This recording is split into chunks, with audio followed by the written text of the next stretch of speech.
Welcome to the deep dive.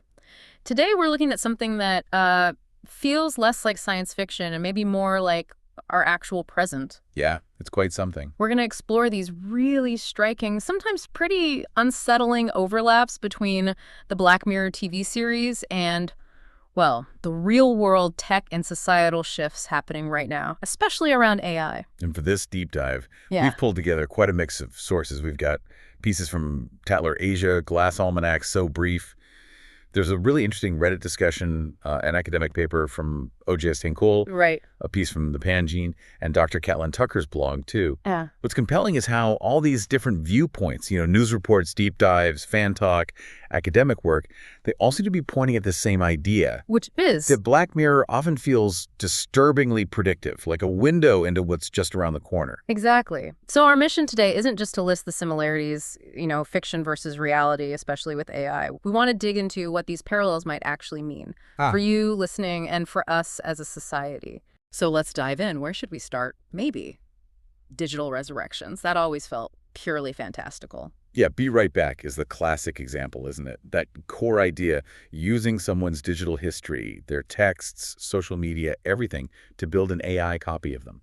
It felt so sci-fi when it aired. And it's genuinely kind of shocking how fast reality seems to be catching up. I mean, we're actually seeing AI chatbots now designed to mimic people who've passed away. You mentioned Etername, Project December. Right, those examples are out there. And then there's the whole deepfake avatar technology getting better and better. It's almost like the writers had some kind of inside track. It really feels that way sometimes. Yeah. And the tech behind it, these large language models, they're trained on just massive amounts of text data, learning to sound human. And what's interesting looking at the sources is how this idea is moving beyond just, personal grief. That Glass Almanac article, it talks about a project in France making a digital Vincent van Gogh for museum visitors. So it pushes the boundary, doesn't it? How we interact with history. Who gets to create and control these digital legacies? It absolutely makes you think. The Reddit discussion touched on this too. People were wondering, does interacting with an AI version start to mess with your actual memories of the person? That's a really valid concern. Does the simulation replace the real thing in your mind? And zooming out, it really highlights how our relationship with data and identity is shifting. We leave such huge digital footprints now. What does that mean for our sense of self even after we're gone? It taps into something deeply human too, doesn't it? That desire to hold on to people we've lost. These technologies offer a new, maybe unsettling way to do that. Okay, let's maybe shift gears to something a bit darker in Black Mirror. Autonomous AI robots. Metalhead. Yeah, Metalhead. That stark black and white, terrifying vision of robotic dogs just relentlessly hunting people. Pure nightmare fuel. And again, it feels like the show saw something coming. Tatler Asia, Glass Almanac both mentioned the real-world quadruped robots. Boston Dynamics Spot is the famous one. Right, Spot. Initially, it was for things like remote inspections, wasn't it? Checking out dangerous sites, carrying gear. Exactly. But the capabilities are advancing so fast. These things have complex sensors, AI allowing them to navigate tricky terrain all on their own. But it's not just about carrying cameras anymore, is it? Glass Almanac mentioned, quite chillingly, companies like Ghost Robotics developing similar robots, but armed, with actual firearms. Yes. And that really blurs the line, doesn't it, between, say, industrial use or surveillance and, well, something much more concerning, weaponization. Definitely. Which brings up all these tough questions about oversight, control. Exactly. The sources really hammer this home. Who regulates this stuff? How do we ensure accountability? If an AI robot makes a lethal decision, who's responsible? The programmer, the manufacturer, the operator. These aren't theoretical questions anymore. Our sources suggest we need answers like yesterday. Proactively. Okay, let's move to another area that feels incredibly relevant right now. AI-powered surveillance and the social fallout. Thinking of Hated in the Nation. Oh, yeah. The robot bees. Weaponized AI bees targeting people based on online hate hashtags. It's such a disturbing concept. And yet it resonates so strongly with current problems, as several sources point out. The way AI algorithms can sometimes amplify outrage online or spread misinformation like wildfire, or how bot farms and troll armies are used to manipulate conversations and harass people. These are real issues. It's a really stark reminder, isn't it? How quickly online sentiment can be manipulated and how digital anger can spill over into real-world harm.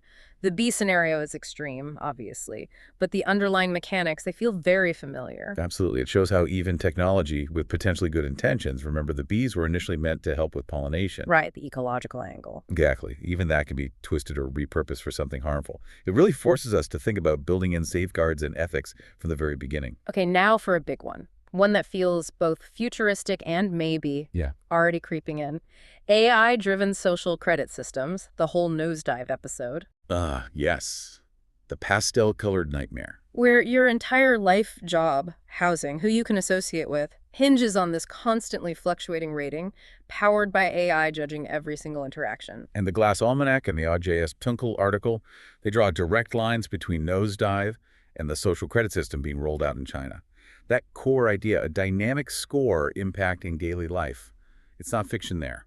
It's pretty unsettling how closely some details mirror the show. Glass Almanac talks about how things like, minor infractions, jaywalking, not sorting your recycling properly can lower your score.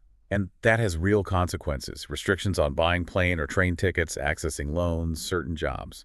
But high scores get you perks. And while that's a government system, we're seeing sort of adjacent trends elsewhere, right? Dr. Caitlin Tucker's blog and Glass Almanac both mention how algorithms already shape so much in the West. Totally. Our social media feeds, the job ads we see, our credit scores, even dating apps, we're constantly being rated and sorted by unseen algorithms. And remember that People app idea? Dr. Tucker mentioned it. It was thankfully short-lived, but the concept was literally rating people personally, professionally, a direct Nosedive echo. Yeah. It speaks volumes about our growing obsession with online validation, doesn't it? It really does. The OJS Tunkel paper offers this really interesting philosophical angle, too. It discusses how, in some narratives, China's system is framed as aiming for a more trustworthy society, a kind of, well, the paper mentions phrases like social justice warrior of utopia. A utopia built on scores. But it also highlights the contrasting views, echoed by Glass Almanac, seeing it as a potential panopticon, a tool for social control, possibly targeting specific groups, creating new inequalities. People with advantages find it easier to keep high scores. And those voluntary programs like Sesame Credit in China, offering perks for good scores. It's a subtle way to encourage participation. Complex stuff. Very complex. Okay, let's go even further down the rabbit hole. AI cloning, digital consciousness, this stuff gets really mind-bending. White Christmas is probably the most disturbing example. Cookies, yeah. Digital copies of human minds, trapped, used for everything from running smart homes to enduring horrific psychological torture. Disturbing feels like an understatement. The sheer ease with which these copies are made, manipulated, and just deleted in the show, it throws up massive questions about consciousness itself. And Tatler Asia hits on this. If an AI is a perfect copy, memories, personality, the works, what rights does it have? Is it a person? Is it property? And think about our own interactions now. As voice assistants and chatbots get more lifelike, Tatler Asia mentions this too. Do we risk losing empathy if we just treat these increasingly human-like things as, appliances? Does it bleed over into how we treat actual humans? That's a real concern. The So Brief summary of the Black Mirror and Philosophy book dives right into this. Oh, yeah. What does it say? Well, it tackles the ethics head-on. Creating sentient digital beings. The potential for abuse in virtual spaces where maybe normal rules don't apply. The rights and autonomy of artificial minds. It gets really complex when the lines between physical and digital blur. And then there's the whole digital afterlife idea. We see that in San Junipero Black Museum. So Brief and OJS touch on this too. Right. Consciousness living on after the body dies, the ethics of preserving minds, maybe even recreating them. How does that change our whole understanding of life, death, identity? It's profound. And the OJS Tunkel article goes deeper into consciousness transfer. That idea from Black Museum where minds are just digital files you can move around. Or like in White Christmas, where copies become tools, home assistants, even aids in criminal confessions. It forces you to ask, if your mind can be copied or moved, what even are you? What does embodiment mean? Where's your agency? Heavy questions. Which kind of brings us to this bigger debate that seems to run through everything we're talking about, and it pops up in the sources, especially Reddit and the Panjin. Is the show really about the tech? Exactly. Is Black Mirror about technology, or is it fundamentally about us, about human nature? Well, Charlie Brooker, the creator, often says, and this came up in the Reddit discussion, it's more about the dark corners of humanity. Technology just sort of amplifies or enables those aspects. The tech is the tool, not the root cause. But then you get the other side, right? Especially on Reddit, people argue that tech isn't neutral. It's built by people, by institutions, often powerful ones, and it carries their biases, their values. It shapes us in ways we don't always realize or consent to. That's a valid point. Yeah. And the Panjin article has that interesting take on the title itself, The Black Mirror. It's not just the screen. It's suggesting we're seeing a reflection of ourselves in that dark screen when we use tech. Right. The Panjin says the show aims to tell you about yourself through technology, that the tech often just ramps up our existing flaws, our tendency to judge, our anxieties, our desire for connection, maybe twisted. And we should remember, as some sources note, that tech itself isn't always bad initially. Like the robot bees, they had an ecological purpose at first. Good point. Cars weren't invented to cause traffic jams and pollution, but... Exactly. Even well-meaning tech can have unintended side effects or be misused, which underlines the need for critical thinking about the whole life cycle, the broader impact. The Ajay Chunku piece also brings up the transhumanist themes in the show and the philosophy book. You know, the dream of overcoming human limits, disease, death. Augmentation enhanced perception, like the mass SN plants of Men Against Fire, which were then used for horrific manipulation, the dream versus the potential nightmare. Transferring consciousness fits here too. It all seems to circle back to the show being a kind of warning signal. A potent cautionary tale, yeah. As multiple sources suggest, it's urging us, maybe forcing us, to really examine our relationship with tech, not just blindly adopt the next new thing. And the Panjin raised an interesting point about Netflix making the show huge. Wider reach is great, but does it risk turning these really complex, disturbing ideas into just another binge watch? Do we lose the critical edge? That's a risk, maybe. Mindless consumption versus active engagement. And ultimately, as the Panjin and Tatler Asia both kind of conclude, even with all the future tech, the show keeps asking these core questions about being human. What does it mean today in this world? Right. That's the heart of it. So wrapping up this deep dive, the links between Black Mirror's fiction and our reality, especially with AI, they're pretty undeniable and accelerating. It really makes you take that question from Glass Almanac seriously. Are we still just watching the show?